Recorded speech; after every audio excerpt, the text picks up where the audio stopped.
Ima, nang adumanya khangano. Imagidamagta nasa ai leiricidi ima. Imana kaidobugi yumse thadoktuda chattoino ima. Imagi nauba. Mani ima.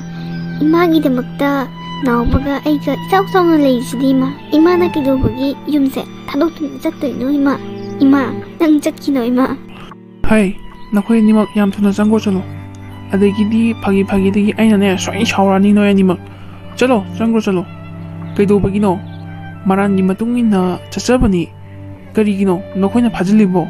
Chalanko. Thoi, ai chatlage. Ai wahai singde taaduna laiba ngamdre thoi. Icha anibudi imana thamoi sengna nungsiye. Icha anibu kaidobagi nungsiroidoino. Adubu imabu waruranuko. Nada yektana tekta kaidana nungaina leiba oyuko. Thoi, nauba ima chatlukigeko. Ima, amugtadi ngaibikoba. Nasana haijariba singse amugtadi tabiyuba. Nasabu nungshirabadi. Ima, miku amatangdi ngaibiko ima. Thoi, ima pantadana lainingdarene. Ai ikai khangdabi amagumna ai mafamsida kayam kuina lepko haibano nang papungni mamangda. Isadi maram mokpani. Mathang mapuk haibaduna leiramba thoklabadi. Isa anibu aina hek puksaba isa oina pangjageko. Nauba, thoi, nakhoi ani nadi yektana tekta kaidana lehaurako. Ima, nang kadaida chatke haibano ima. Pai, ima na chatpa mafamda nasasu tung ingani. Jise, nang di pabungga lehogadra, aidi imaga tung inkarage. Pabung, imagi maranse karino haibiyo. Madu taktrabadi nazadi imaga tung inkarage. Ay yumsida ima yauna hingba pamde. Nate, nauba, nang adumayna haigano pabungda. Pabung, nasasu ima yaudana yumsida lainingdiye. Aduna imana chatkibada nasasu tung inkarage pabung. Pabung, ima to na kari lalubagidamag yumsidagi tanthokpano. Maram amadi laibam thoi. Pabung, maramse sungai hairoidra. Haidrabadi nauba ibanga yumse thadokthuna chatkrage pabung. Hai, kayo noy nangangido. Kaino ba noy nangangido? Adumayna haiba hongnabro. Mane pabung, imana kari lankibagino. Yumsidagi tanthokki honabadi. Pabung, maramdo haibiyo natrabadi ichega aigasu yumse thadoktuna chakhrani hojima. Hai, nauba, nang nangangido kaino. Kupanga tharora nang. Maramdo masanasu haiwadrabanina aina hairaki. Adubu maramsidi masasu khangamgani. Kari maramgi aina sauribano haibado.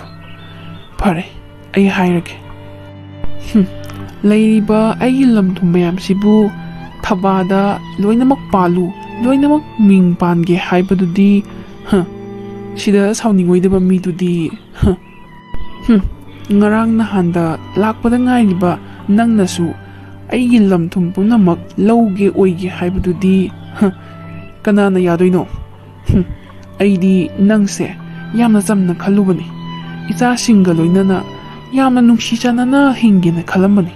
Adubu nangdi nasagi oijabatang thiba tongambi haijini. Aigi imana adumayna hairamgani haibase pabung nang thajabra. Kaino haije tamo. Aina adumayna haikedi kanana hairiba. O tamona ngasaidagi ihau sagalisidi seranaba wakhaldugi oire. Ngasai naubagi guli leiba chatpada thengnaba inedo aingonda pau tamakpani. Akhoi khuratondo laikidre. Aduna yum hingoldo solonjalulaw. Yumduda changjangduna sanayunaire mi yamna phatre. Thogdog yamna thoi haiduna ineduna pau tamakpani. Aduga leiriba hingol sambando yamna sawi. Aigi mingda pananaba honau kholona ineduna hairambani.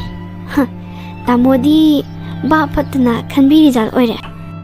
Oh, kaino haija. ngasai aina hangbadadi nangbu hoi mani adumaina hai kholi hingon gi matang si khar thuna tausi kainaga aingonda hai khibadaine nangbo aidi tamona pattaba wakhal ama khallaga wahang pahung doropani haibadi khalhodre tamo aidi icham samna dum hangaibu khalure aduga tamodasu aina wa haiba loikhidri marak thalaga tamona banglang sagatlaga aibu chatlo kholo na tan bhaurakpani ai wari do lilge khanduna tamo halakwa ngairambani ineduna hairamba pumnamakto tamoda tamlaga tamoga tanaraga hingon samanje isa anida ming panbi ke khalamani aduk yamna pukchen pikpa migi higai wana thajaraga nangi loinabi oiriba aibuna yumsidagi tathoknaba thorangba tamo ai tamoda poktak pibadi nachade adubu miyoibana paliba kokse laitengiri nate tamo afafata matik chana khanthabu ngamnanabane pabungdi migi higai wada thajaraga imungsida laga langa tawribnine afau sadana imana anumaina tawrunganina thajariba pabung nangse angawbani pabunggumba khantaba watba achum aran yengdana hekta bichar tawba pabung sigumba mi singchinane ngasidi imung kayama mang tahallabane mang taghaliba oyhaliba miyo singdugi manungdane pabung so amani kainune noina haidubo aduk yamna ahan oiraga tongmang yengdana thabak toridubu kaigino pabung namaido ikaidro hai nauba asi angang sidi pabung nasaktuga hojiktada lamjadabagi type-taga utubi sarakanuda yam yeningde ngasai gaidi sawini kainaga masok yam phandaine hai masi pabung nangna khalamiba wakanduga imana khalamiba wakansiga kayada khenaribano haibado yengo ima khoigi khratona thamamba yum hingondo imana mafam khangna naubaga aigagi mingda palamgani haibane adubu pabung nangna khalamiba wakandugadi yamna khenari imase ngasaidagi pabungbu halakpa ngairambane pabungdo halaktre kaidorabano nasidi thienge haiduna pabungbu halakpa ngaijarambane wari pumbase pabungna tamlaga tathok tasin tongganaba haiduna ngairambane imana pabungna khalamiba wakhalga imana khalamiba wakhalga kayada kitnariba pabungna khalamisna pabungi lam thomjingse imatona lawkhidawre lawraga chatkidawre haina khalambani natra pabung aduga imana khalamisna imagi lam thom mayamse mafam khangna maza aikhoida ming panbiramge khalamba pabung wakhalon anise yamna khenadra thoi ipana khoida yamna soikre ipana khanthauhdabadagi thokriba ngaktani pabung mado masai khoida haibigadaba nate imada fajana haibiyo imada sengdokpiyo pabunga tawkhriba langkiba mayamdo thaba ai nangonda haini hairoi khangdana khara hairure khangdabadagi ado ai sound ko thaba Kishukai tamo adubu tamona ayi pukchil masak khangidabase semadi yamna nungaite tamo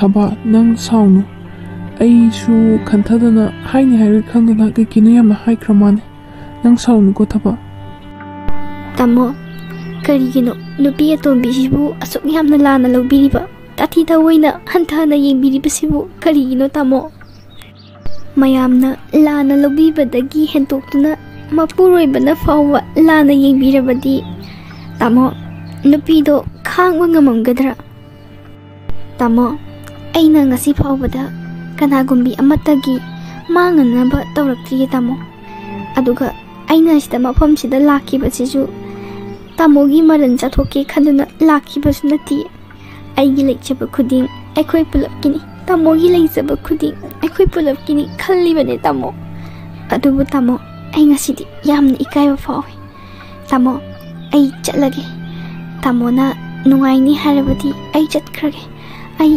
ꯌꯨꯝꯁꯦ ꯊꯥꯗꯣꯛꯇꯨꯅ ꯆꯠꯂꯒꯦ ꯇꯥꯃꯣ ꯊꯕꯥ ꯅꯪ ꯑꯗꯨꯃꯥꯏꯅ ꯍꯥꯏꯒꯅꯨ ꯑꯩꯉꯣꯟꯗ ꯀꯔꯤꯒꯤꯅꯣ ꯅꯪꯅ ꯌꯨꯝ ꯊꯥꯗꯣꯛꯇꯨꯅ ꯆꯠꯇꯣꯔꯤꯕꯗꯤ ꯌꯨꯝꯁꯤꯁꯨ ꯅꯪꯒꯤꯅꯤꯅꯦ ꯊꯕꯥ ꯅꯆꯥ ꯑꯅꯤꯁꯤ ꯀꯅꯥꯗ ꯃꯃꯥ ꯀꯧꯍꯧꯗꯣꯔꯤꯒꯦ ꯅꯪ ꯑꯗꯨꯃꯥꯏꯅ ꯇꯧꯒꯅꯨ ꯊꯕꯥ ꯅꯠꯇꯦ ꯇꯥꯃꯣ ꯇꯥꯃꯣ ꯑꯩꯕꯨ ꯋꯥꯔꯧꯕꯤꯅꯨ ꯑꯩ ꯌꯨꯝꯁꯦ ꯊꯥꯗꯣꯛꯇꯨꯅ ꯆꯠꯆꯔꯒꯦ ꯌꯨꯝꯁꯦ ꯑꯩꯒꯤ ꯌꯨꯝ ꯅꯠꯇꯤꯌꯦ ꯇꯥꯃꯣ ꯇꯥꯃꯣꯒꯤ ꯌꯨꯝꯅꯦ ꯑꯩꯒꯤ ꯌꯨꯝ ꯅꯠꯇꯦ ꯇꯥꯃꯣ ꯇꯥꯃꯣ ꯑꯩꯕꯨ ꯋꯥꯔꯧꯕꯤꯅꯨ ꯑꯩ ꯌꯨꯝꯁꯦ ꯊꯥꯗꯣꯛꯇꯨꯅ ꯆꯠꯆꯈ꯭ꯔꯒꯦ ꯇꯥꯃꯣ ꯅꯨꯄꯤꯒꯤ ꯃꯄꯣꯛꯁꯦ ꯌꯥꯝꯅ ꯇꯣꯜꯂꯦ ꯈꯣꯡꯐꯝ ꯑꯃ ꯁꯣꯏꯕꯗ ꯄꯨꯟꯁꯤ ꯂꯩꯈꯥ ꯇꯥꯔꯤꯕꯅꯦ ꯇꯥꯃꯣ ꯅꯨꯄꯥꯒ ꯅꯨꯄꯤꯒꯁꯦ ꯌꯥꯝꯅ ꯈꯦꯠꯅꯩ ꯇꯥꯃꯣ ꯄꯈ꯭ꯔꯥ ꯑꯣꯏꯔꯕ ꯅꯨꯄꯥꯗꯨꯒꯤꯗꯤ ꯌꯨꯝꯂꯣꯟ ꯀꯩꯔꯣꯟꯅꯕ ꯂꯩꯀꯥꯏꯁꯤꯡꯅ ꯆꯪꯗꯨꯅ ꯅꯨꯄꯤ ꯊꯤꯖꯤꯜꯂꯒ ꯋꯥꯠꯇ ꯄꯥꯗꯅ ꯅꯨꯡꯉꯥꯏ ꯌꯥꯏꯐꯅ ꯄꯥꯅꯅꯕ ꯍꯣꯠꯅꯕꯤ ꯑꯗꯨꯒ ꯇꯥꯃꯣ ꯂꯨꯈ꯭ꯔꯥꯕꯤ ꯅꯨꯄꯤꯗꯤ ꯂꯝꯕꯤ ꯂꯝꯈꯥꯡꯗ ꯃꯧꯕꯨꯡ ꯃꯧꯄꯥꯒ ꯀꯧꯅꯕ ꯐꯥꯎꯕ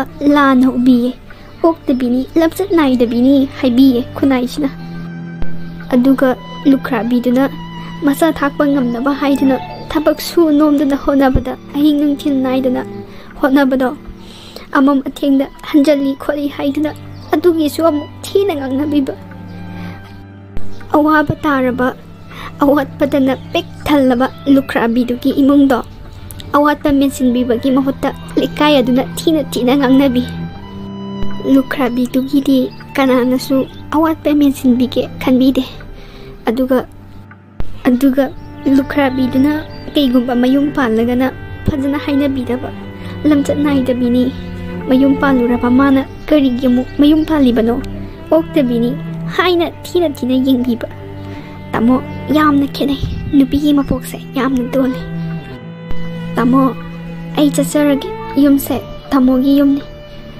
ꯑꯩꯒꯤ ꯃꯆꯦꯠ ꯑꯃꯠꯇ ꯌꯥꯎꯗꯦ ꯍꯥꯏꯕ ꯑꯩ ꯉꯁꯤꯇ ꯈꯪꯉꯦ ꯇꯥꯃꯣ ꯑꯩ ꯆꯠꯂꯨꯈꯤꯒꯦ ꯊꯕꯥ ꯅꯪ ꯆꯠꯈꯤꯕ ꯌꯥꯔꯣꯏ ꯑꯩꯅ ꯈꯟꯊꯍꯧꯗꯕꯗꯒꯤ ꯍꯥꯏꯅꯤ ꯍꯥꯏꯔꯣꯏ ꯈꯪꯗꯕ ꯀꯌꯥ ꯑꯃ ꯍꯥꯏꯈ꯭ꯔꯦ ꯅꯪ ꯁꯥꯎꯒꯅꯨ ꯊꯕꯥ ꯑꯃꯨꯛꯇꯗꯤ ꯇꯞꯊꯣꯛꯈꯣ ꯇꯁꯦꯡꯅꯃꯛꯀꯤ ꯑꯩ ꯈꯪꯗꯕꯅꯦ ꯊꯕꯥ ꯑꯁꯦꯡꯕꯁꯦ ꯈꯪꯂꯝꯂꯗꯤ ꯑꯩꯅ ꯅꯪꯉꯣꯟꯗ ꯍꯥꯏꯈ꯭ꯔꯤꯕ ꯃꯌꯥꯝꯗꯣ ꯍꯥꯏꯔꯝꯃꯣꯏꯌꯦ ꯊꯕꯥ ꯅꯪ ꯌꯨꯝꯁꯦ ꯊꯥꯗꯣꯛꯇꯨꯅ ꯆꯠꯄ ꯌꯥꯔꯣꯏꯌꯦ Thaba 이마 kainugbagi ima na yumje thadokduna chattoyno ima nang chatkiba yaroye kaigumba ima na yumje thadokduna chatpa taragadi nasasu ima gi tuk inlakani ima isa thoi ima nang yumje thadokduna chatkiba yaroye ima na kaigumba yumse thadokduna chatpa tarabadi nasasu tuk inlakani ai yumsida lainingde ima yauduna ai yumsida leiroye ima Karino isa anina harisibo isa anina haribado yaroye imagi tum ilakpa yaroye imadi mapam khandrabane nakhoi animak pabungi nakta nungaina lehawo ima aidi haisini kaiguma ima ne yum thadokpada nasabu phatti aibiganu ima nasasu yumse thadokduna kani ima phare ima nasu nasanibu nukshibidrabadi phare ima kaigumba imana yumsidagi hek thadokduna chatkrabadi naubaga aigasu yumsida leiraroi ima yumse thadokduna chatlage Isanibu kaidobagi imana nungsiroidoino Isanidi yamna nungsi Isanigidamakta khallagani imana mafamsida lakribasisu thoi nauba imabu kari hayo haibano thaba nangna aibu nungsibidrabasu isa anisigi khallaga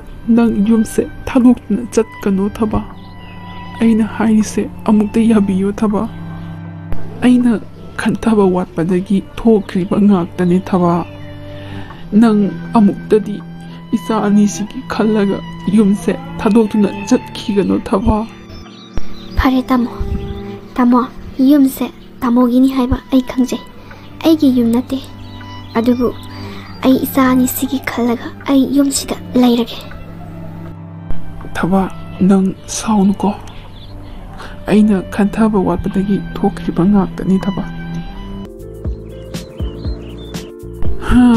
ngashidi yahausi khara thengthokkhra mane ꯑꯦ ꯁꯤꯗ ꯊꯝꯃꯤꯕ green ꯇꯤꯒ ꯇꯟꯒꯪꯒꯁꯤꯗꯤ ꯑꯩꯅ ꯆꯥꯗꯕ ꯅꯠꯇ꯭ꯔꯥꯅꯤ ꯁꯤꯗꯤ ꯃꯣꯏ ꯀꯅꯥꯝꯇ ꯇꯟꯒꯪ ꯆꯥꯗꯕꯅꯤꯅꯦ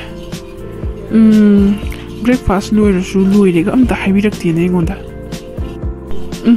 हावे अयु तंगंग महावरे हे तमो इसिंग थममा बने बारुमदा इरुजनाबा हो फरे फरे थबा अयु ngасidi yahu khरा थेंगतोखरा मानिने थबा हंदकसे ऑफिस दा स्टाफ अनौबा अनि खक लाइए अस हाइतबना मखोय अनि दबु ngangnabadane याद्रे करीम तेग हाइते संग इनेन तोइदुना आइना लोइना ताइबनी अदो हैमा थबादी लेरमद्रेदना आइना ngसाइदगी वारी लिरिसिदी अस लोइरे नाउबा नंबु स्कूल ग थेंग्रिब्रो सिदा सुम लइसिबो अदो इपागी गाड़ी सोगो उ लाखो नोइबो पाबु इसाना मतम खंगजै इसाना खंगना तौजरीबने अइन तौरिसे स्कूल गिने असाइनमेंट गी कवर नंबने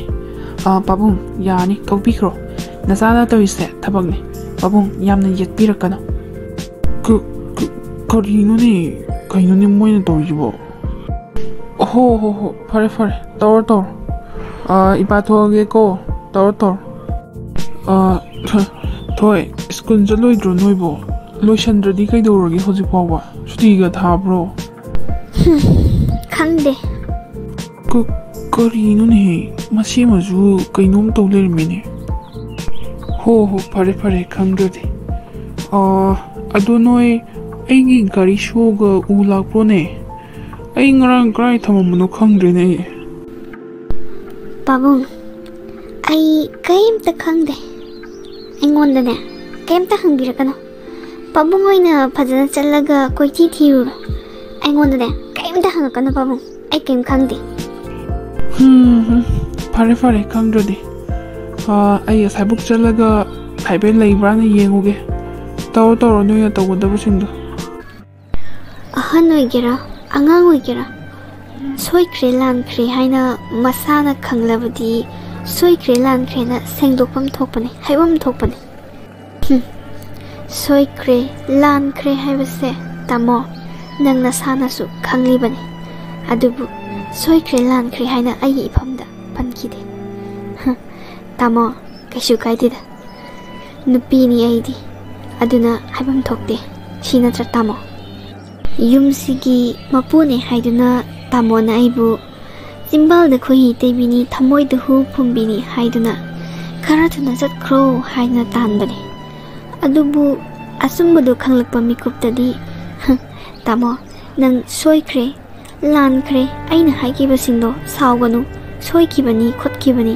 हाइरमबदा आई वारोबा पुमसे कोक्लमगदबने अदुबु तामोना सोइख्रे लानख्रे हाइबा वाहिसे हेक हाइजिबा फावबदी आइशु तामोदा फजना रेस्पॉन्स पिरोय तामो आइबु वारो बिगिनो आइशु नुपीने अदुबु नुपीसु मीने तामो थमोय पाले इकाइबा नुसीबा पुनम खंगे तामो आई मिकुप्तो वाना ngaijage